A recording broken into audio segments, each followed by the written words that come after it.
siapkan energi. Mudah-mudahan Roy Suryo dan kawan-kawan sehat, fisik, batin, hati, pikiran gitu ya. Karena menghadapi proses hukum itu nggak gampang. Menghadapi proses itu konsekuensinya juga bukannya mudah. Walaupun Roy Suryo sudah berpengalaman menghadapi proses hukum itu.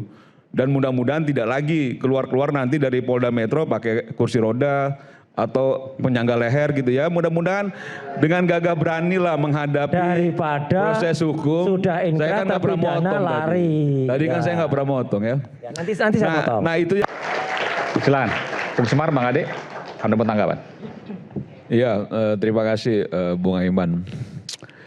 Pekan lalu itu sebenarnya pekan yang bisa dibilang menggembirakan tapi juga menyedihkan. Jadi di mana menggembirakan, di mana menyedihkan? Jadi pekan lalu itu ada beberapa peristiwa yang akhirnya memang apa yang saya sampaikan di beberapa momentum ya itu tervalidasi. Soal WUS, Presiden Prabowo sudah menyampaikan tidak ada masalah dan pemerintah itu bertanggung jawab soal itu. Soal orang-orang menyampaikan bahwa Pak Jokowi dan Pak Prabowo tidak baik-baik saja, kata Pak Prabowo mereka hopeng, teman dekat. Nah itu sangat menggembirakan sekali.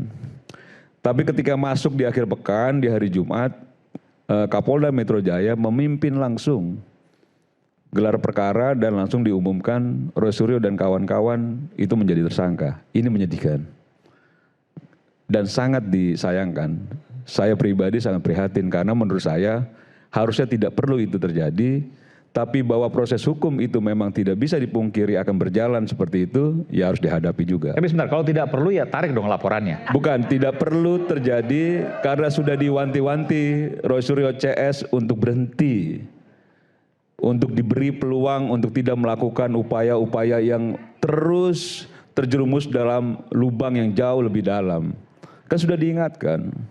Dan bahwa saya sudah berkali-kali juga sampaikan termasuk maksudnya, di Rakyat Bersuara ini. Jangan teruskan. Iya karena menurut saya kan kalau Roy Suryo dan kawan-kawan meyakini itu palsu. Dan Pak Jokowi meyakini yang memilikinya itu juga asli. Itu kan ada yang benar yang mana. Ya, oke. Kan begitu ya.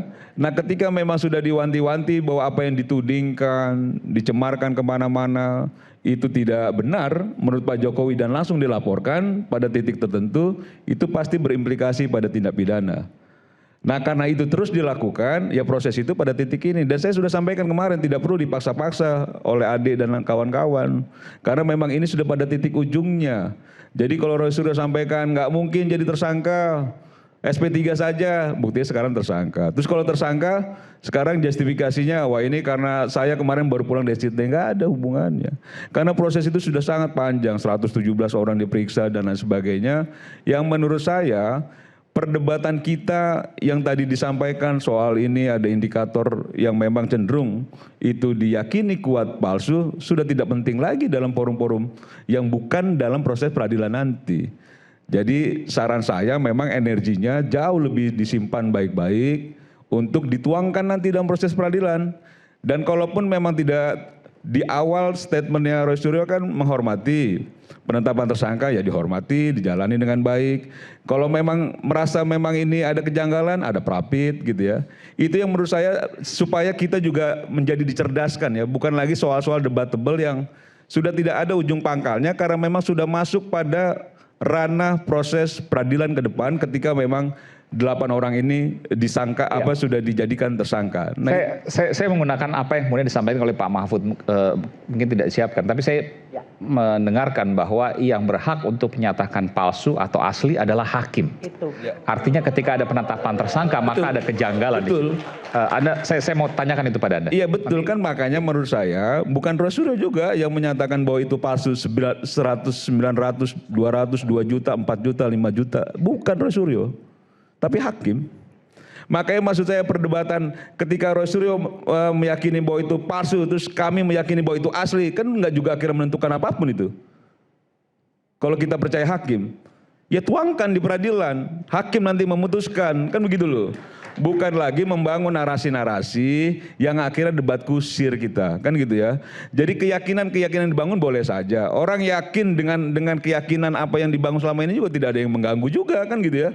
Nah itu yang kalau misalnya Aiman tanya soal apa yang disampaikan oleh Prof. Mahfud, saya setuju memang hakim. Makanya tadi saya sampaikan, siapkan energi. Mudah-mudahan Roy Suryo dan kawan-kawan sehat, fisik, batin, hati, pikiran gitu ya. Karena menghadapi proses hukum itu nggak gampang. Menghadapi proses itu konsekuensinya juga bukannya mudah. Walaupun Roy Suryo sudah berpengalaman menghadapi proses hukum itu. Dan mudah-mudahan tidak lagi keluar-keluar nanti dari Polda Metro pakai kursi roda atau penyangga leher gitu ya. Mudah-mudahan dengan gagah berani lah menghadapi daripada proses hukum. sudah Saya inkrah kan nggak pernah terpidana motong lari. Tadi kan saya nggak pernah motong ya. Nanti saya potong. Nah itu yang menurut saya itu mau berapi-api pun disampaikan Roy Suryo, Rustam di sini gitu ya. Itu tidak akan menghasilkan apapun kecuali narasi-narasi yang akhirnya membelah orang, meyakini yang mana, asli atau palsu. Sekarang nanti kalau hakim memutuskan, wah ternyata ini asli. Dan Pak Jokowi sudah sampaikan kok, dalam proses peradilan nanti dia akan bawa ijazah tidak hanya sarjana.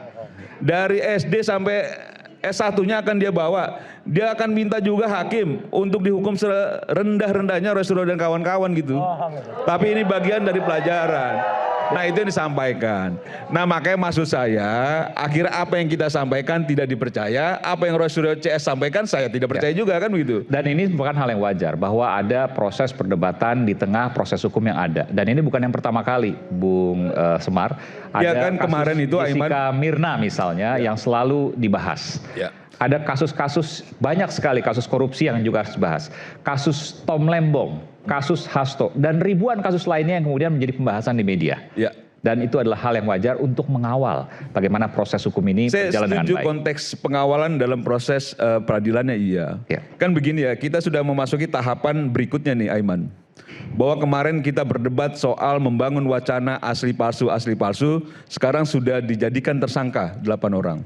Berarti sudah ada tahapan berikutnya, pemeriksaan dan sebagainya. Kita diskusikan lagi soal itu, bukan diskusi ke belakang lagi gitu loh. Karena menurut saya ketika kita melakukan diskusi soal apa yang tadi disampaikan, itu sudah lewat di kemarin itu. Di beberapa waktu lalu sebelum ditetapkan tersangka. Nah ketika sudah ditetapkan tersangka, siapkan materi substansinya untuk membela diri dalam proses peradilan. Ya. Yang sudah ada di depan mata kan gitu loh. Jadi jangan juga Aiman mulai menakut-nakuti bawa koper atau enggak. Jangan, saya rasa sudah disiapkan juga itu. Jadi nggak boleh. Gini Mas. Satu ya, bahwa kemungkinan. Saya sangat nyantai banget ini Aiman, karena sangat tenang sekali. Outfit saya nyantai banget. Iya. Tenangin ya Mas, maksudnya tenangin apa? Karena menurut saya memang sudah pada ujungnya ini kebenaran akan menemukan jalannya sendiri. Gini, saya jawab sebentar. Oke, silakan. Yang namanya peradilan itu kalau mau membuktikan ijazah, itu harusnya peradilan ketika ijazah itu dilaporkan palsu atau tidak. Pasal 262, 263.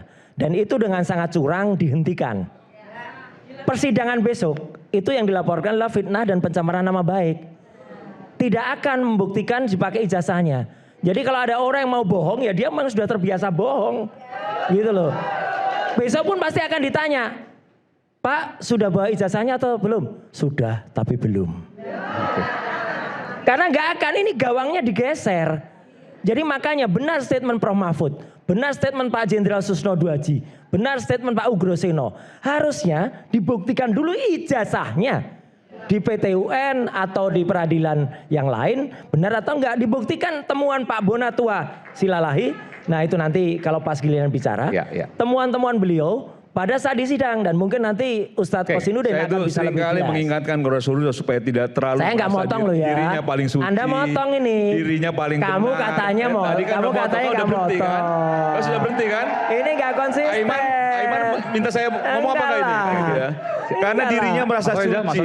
Sedangkan satu republik tahu Roy Suryo siapa. Satu republik tahu Roy Suryo siapa. Kalian juga tahu Roy Suryo siapa, kan gitu loh. Nanti saya berkata. Kan gitu loh. Kalian tahu gitu loh. Ya, Roy Suryo itu siapa.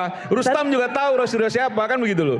Jadi maksud saya tidak boleh. Justru merasa dirinya paling benar sendiri tidak boleh Roy Suryo. Kalau Semar menurut saya nggak tahu siapa Roy Suryo. Karena banyak juga kesalahan yang Roy Suryo lakukan di republik ini, kan begitu loh. Enggak. Justru saya